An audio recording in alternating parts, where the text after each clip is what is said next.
I'm putting this video together to demonstrate the success we were able to achieve in improving our emergency response and emergency care capacity on the Hydes International SOS project supporting the SO Highlands Limited LNG project in 2013.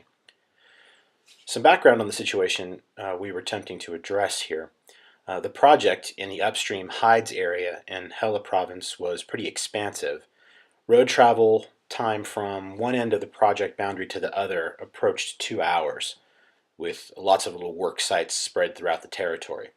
Now, since I was the only resource on the project with specific training in pre-hospital operations, I remained mobile most of the time.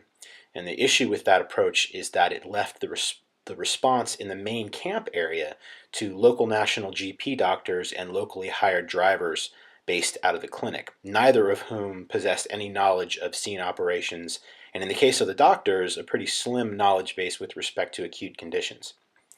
Our goal, therefore, was to improve the operational effectiveness of the national Papua New Guinean staff with respect to emergency response and care.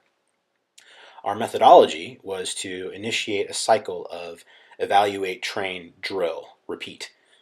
We would conduct one drill at the outset to establish an understanding of our needs, and then use the lessons learned to form a training schedule. Then after the training had been delivered and practiced, we would run a nearly identical drill to see how well the training had worked and to give the staff an opportunity to succeed. So let's take a look at the first drill. Exercise, exercise, exercise. Emergency, emergency, emergency. I need an ambulance.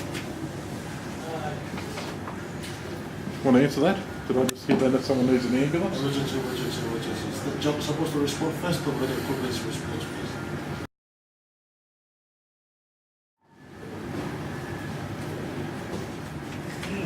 Go back. Just an HCCP clinic here. Can we help you? Medical base, call in core. We need come again with the response, with the message.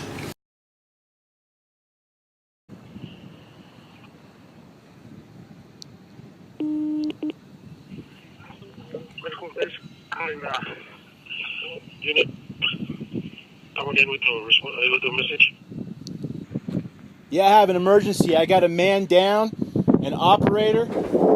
Yeah, I have an emergency. I got a man down, an operator. Do you have an empty piece of paper for him? How's the copy that? Confirm your location, exit location, and the number of casualties. Yeah, it's just one man. He's an operator. Let's see, I'm at the laydown yard, directly across from the fuel yard, between the fuel yard and the clinic. That's where I am. That's where I am. Roger, copy that. You state the type of emergency.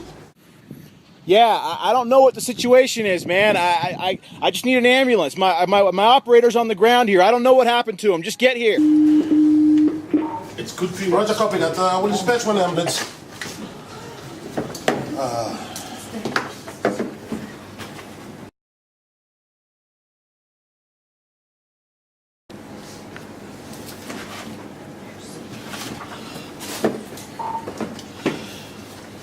Medical is calling air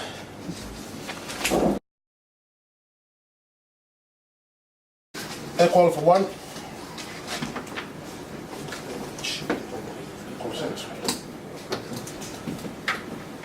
Hurry up, I think he's dying. West calling Francis, emergency. Can you please go with 5, Don 7. now? Go.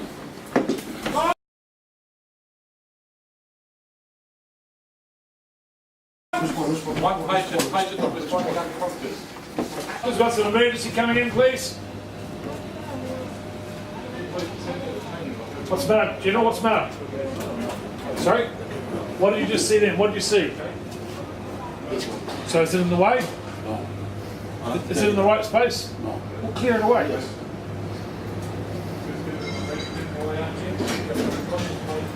Quick!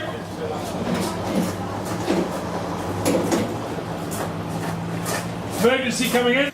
You gotta help him. He's down. I don't know what's wrong with him. I think he's dying.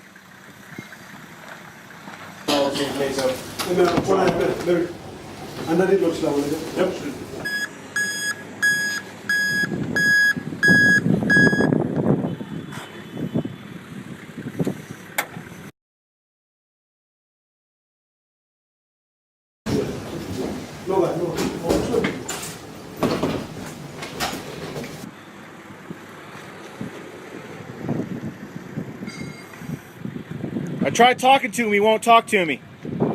Hello? Hello? Can you hear me? He can't hear you. He can't talk, he's unresponsive.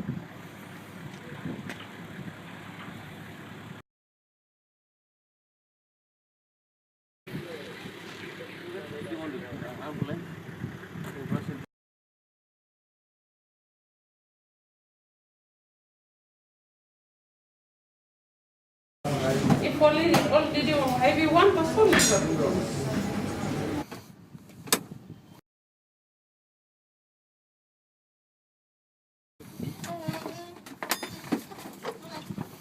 Do I need to call my corporate? Do I need to call EHL? What am I supposed to be doing? We have to call for help. Who could able to stand by for the...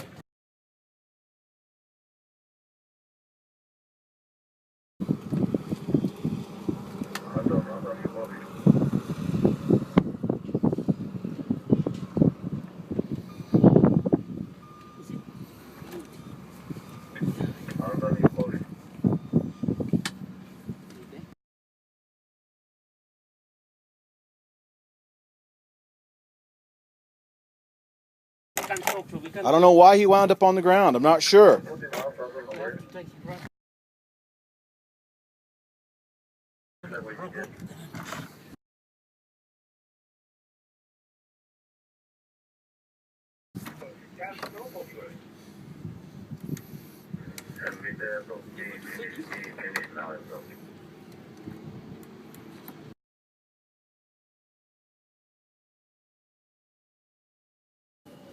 Just might come.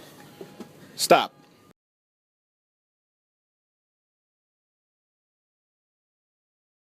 The chest compression. You're in chest compression. How fast? 100 per minute.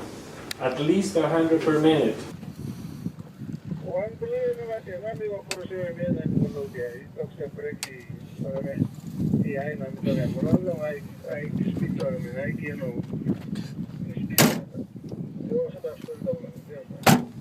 Standing by, meanwhile the rest of us cover the thing. Do we have the gun machine for the ball machine?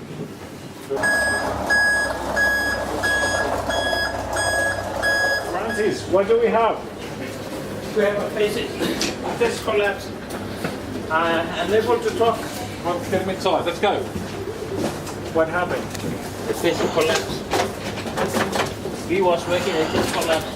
Unable to talk. Thank you. How are you?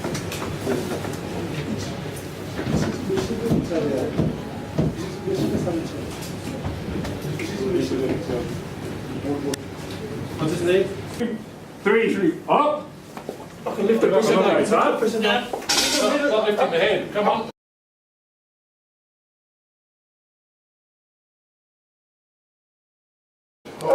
Stop at the head and lift it up. Okay, great. Some do it. I'm going to see it.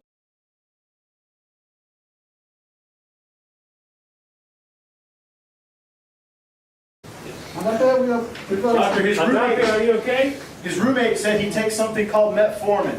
Thank you very much. Okay, we just took the sugar levels. We're now going to put a real IV light, so I need the nurses to work on that. Yeah, running off. So I just took the sugar level. What's the saturation? And it was 10.2. How is that? High or low? High. Bit high. Temperature is 36.5. Thank you.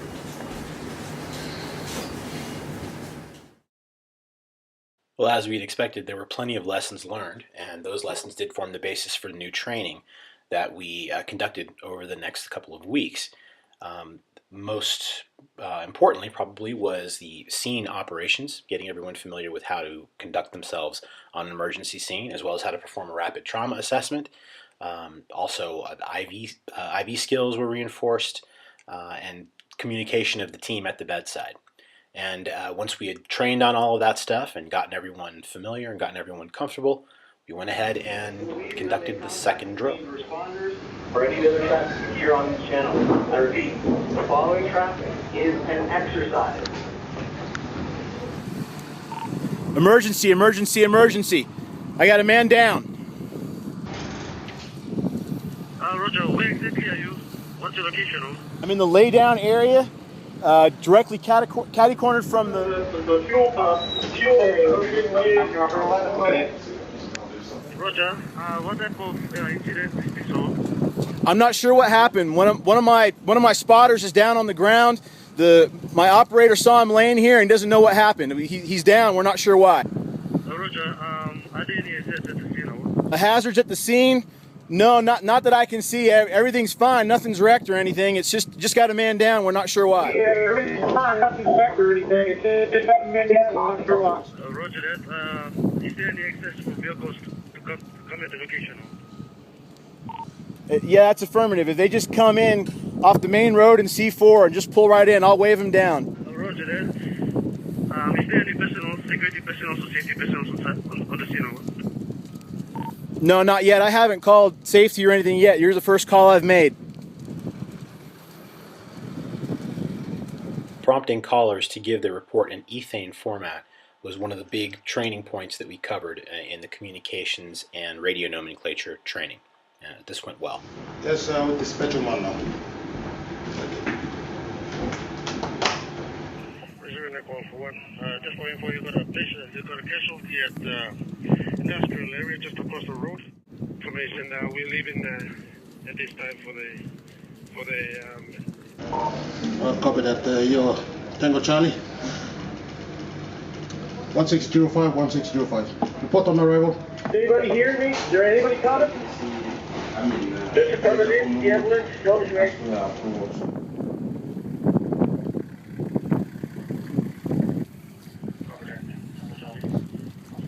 Hey, are you the doctor? Yep. Okay, great, man. I don't know what's wrong with my guy here. Okay. What's his name?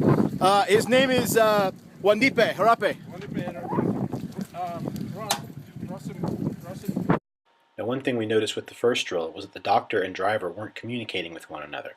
So one of the points of emphasis in the training was getting the doctors to be more direct with giving instructions, and also getting the other staff members to remind the doctors when they were forgetting something.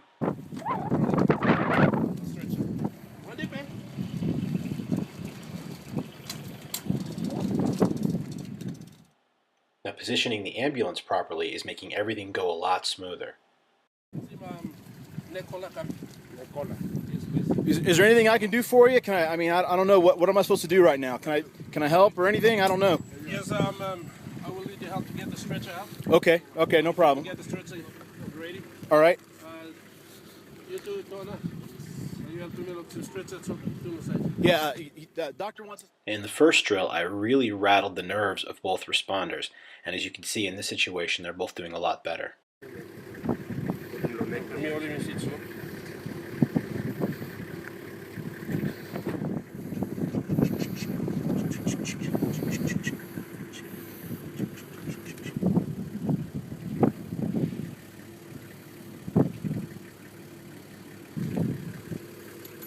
Should we just yank him up and get him out of here? What should we do? Yeah, just a moment. I'll just do a secondary survey first.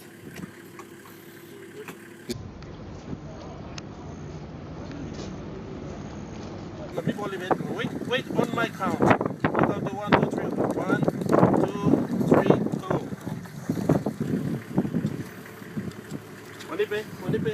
Open my. You ready? Don't need to submit.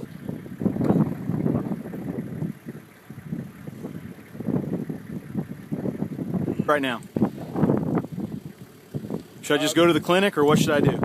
Are you able to call the clinic? I can just go over there. Can I follow you guys over there? Okay. Okay, I'll...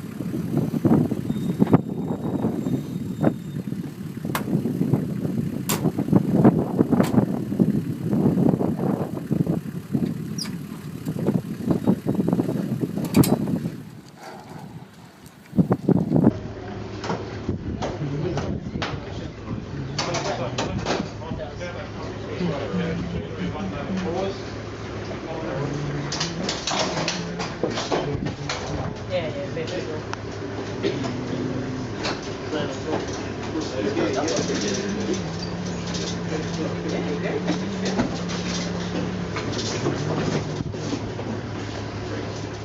him up and rub it in. Okay. So that's just the history that I got from the standby. Did you get the vital observations? Vital observations and normal airway is okay, breathing, normal rate. It's just that it's a bit unconscious. Okay. We'll get him onto the bed, please. What did you pay? 1 DPM? I'm his supervisor, if I can tell you anything. Yes. He said something about sugar sick, What's he doing? Now, sugar sick is basically another way of saying diabetes. I'm giving this doctor a clue because he's a new employee who didn't benefit from the first drill, nor did he attend any of the trainings that we gave on unconscious states. So he's struggling a bit, and I'm trying to help him out. Okay, this is strong. Okay, good. Get the monitors on. IV, loose on IV. Now, we did train on how to remove a person properly from the scoop, but this doctor has opted to leave him on, which is also fine. Blood sugar level is 8.5. Blood sugar level is 1.2. Blood sugar level is 1.2. Okay. Quick, tell me IV up, please. Which kind of IV are we going to use, guys? Any IV, Ranger lactate, normal saline?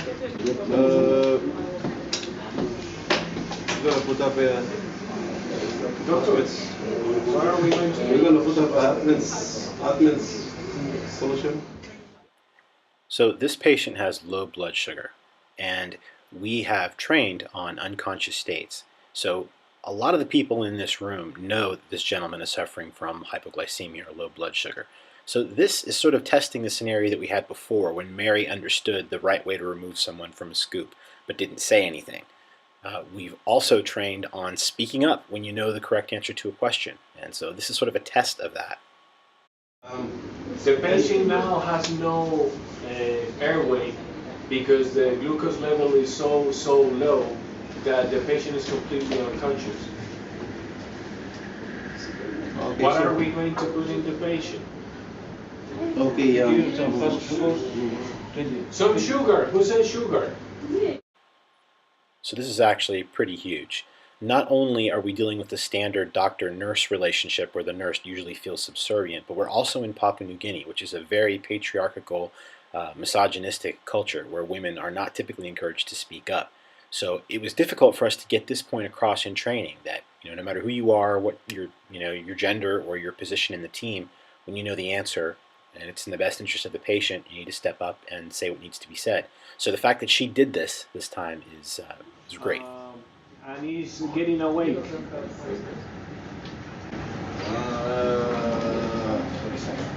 Awake? Thank you very much. So with the second drill completed, we went ahead and debriefed everyone, went over everything that worked, everything that wasn't quite as good as it should be, just like we did the first time, and basically use this as our new starting point for the next series of training moving forward, the next stage in the evaluate, train, drill procedure that ultimately leads to improving operational effectiveness.